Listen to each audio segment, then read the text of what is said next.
happy na marami kang kaibigang nagmamahal sa'yo. Hindi ko ginajudge ang tao kung ano man yung mga gano'n. Sa akin, kung ano yung saan natin iniwan yung ating friend, doon ko rin pipick upin. Kung hindi mo na kailangang itanong pa kung ano yung, kung mahal kita, ipinararamdam ko na lang yun sa'yo. Hi, Tita Chi. Good luck sa taping. I love you. 2009, talagang medyo very rough, pero alam kong kakayanin yan. Sabi ko sa kanya, kaya mo yan. Just be strong. I know, makakalakpas ka rin dyan. At alam mo lang yung tama, sabi ko sa kanya. Karanasan ng problema, makakaraos ka rin dyan. Huwag ka lang makakalimot sa Diyos at sa mga taong nagmamahal sa'yo. Sa lahat ng kanyang mga pinagdaanan at pinaglalaban, sila ang mga taong pinagkukunan niya ng lakas at tapang. They are, after all, Katrina's winning formula. There you have it, Katrina's winning formula. Kat, alam ko 2009 was a bit of a rough year for you. Anong plans mo for 2010 at anong outlook ni Katrina Halili ngayong taong ito? Ano ba? Ako, ang plano ko, yun nga, lahat ng naiipon ko para dun sa farm, para mapuno ko lahat yon, para pag nandun na ako, hindi naman ako maiinip, diba? Tapos, mas gusto ko mag-concentrate sa drama po. More drama? Apo. Are you still open to doing more villain roles or this time around, no more fantaseries?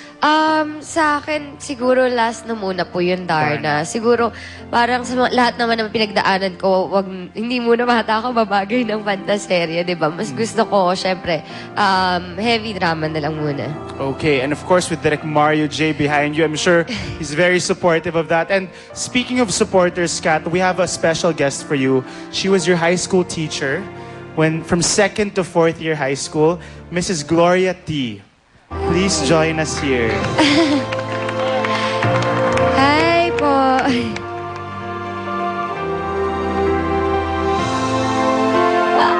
Hi, Mrs. Gloria. Join us here.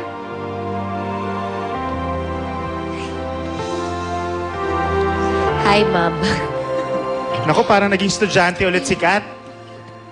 Ma'am, ano yung dala nyo for Kat? Ano yan?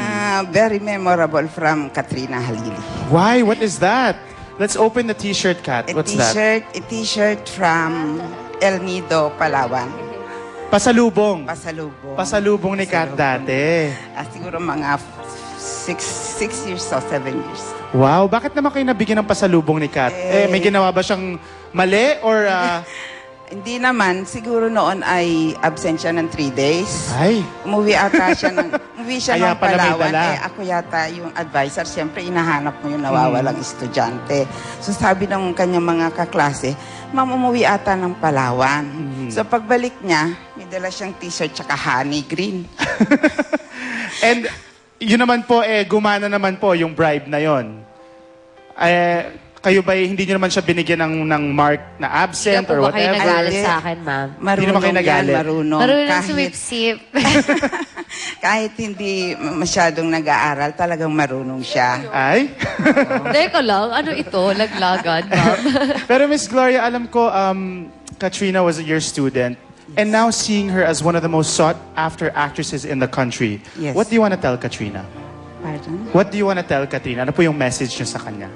Message ko kay Katrina, sana down man ang life niya kung minsan, huwag siyang makakalimot magdasal sa Panginoon. Tsaka pangalawa, yung palagi niyang isipin na may mga taong nasa likod niyang nagmamahal. Tapos yung pangatlo, sana hindi niya makalimutan ang mga taong pinagkautangan niya ng loob. Saka sana hindi siya magbago habang tumataas siya, lalo siyang maging mapakumbaba. Alright, there you go. Very well said. Of course, from Katrina's teacher. Kat, alam ko it's also your birthday. Happy birthday from Showbiz Central. Thank There's you. flowers for you. Kat, Thank anong you gusto mo po. sabihin kay Miss Gloria? Iyakin po kasi ako eh. Thank you po sa lahat. Alam ko po, yung mga teacher ko, dati syempre pinagkakautangan ko din ng loob, diba? Thank you po sa inyo. Tsaka hindi ko din po kayo nakakalimutan, syempre. Medyo busy-busy lang, kaya hindi po ako nakakapunta doon. Pero mahal na mahal ko po kayo. Thank you po. There you go. Thank you so much, Miss Gloria T. And Kat, please invite everybody. Darna is still ongoing, very successful. Yun nga po, Darna po pagkatapos po ng 24 oras. Sana po patuloy niyo pong subaybayan. Paganda po ng pagandang story. Malapit na pong bumalik si Valentina. Tapos gusto ko po syempre mag-thank you kay Direk Mario. Sobrang love ko po siya at love din niya ako. Tatay Romel Gacho, thank you. Nanay Omar, Jake Calves, Bern Rodriguez, Matt Cozon. Sa mama ko, sa family ko, kay Papa Doc, basta sa lahat po ng mga sumusuporta sa akin at nagmamahal sa akin. Siyempre sa Kawasaki, sa Bench, Crystal Derm, Posh Nails, New York Spa, Perfect Smile, Dr. Steve Gan, thank you. Thank you siyempre sa GMA sa support ng pinakikita nyo, tsaka sa Showbiz Central, and sa'yo, Mon. Thank you so much, Kat, for sharing your life story with us. At this point, I want to thank